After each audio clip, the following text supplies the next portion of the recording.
Hello बच्चों, let's see this question. बच्चों, question एक स्टेटमेंट वन और स्टेटमेंट टू यानी असर्शन रीजन टाइप है। यहाँ पे आप स्टेटमेंट वन देखो, zero order reaction A to B successive half life of reaction decreases with the progress of reaction.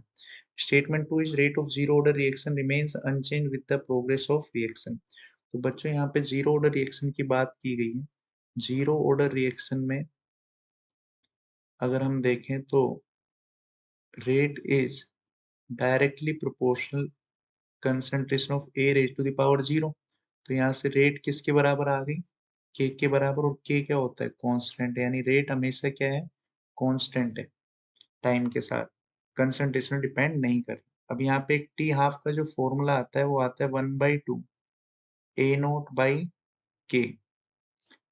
अब देखो यहाँ पे टी हाफ जो है वो इनिशियल कंसंट्रेशन के डायरेक्टली प्रोपोर्शनल है।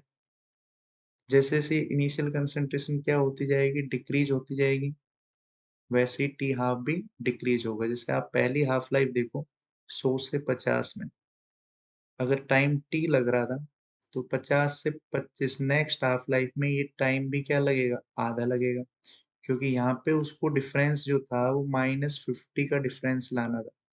तो इस वाले सेगमेंट में उसको डिफरेंस सिर्फ -25 का लाना है।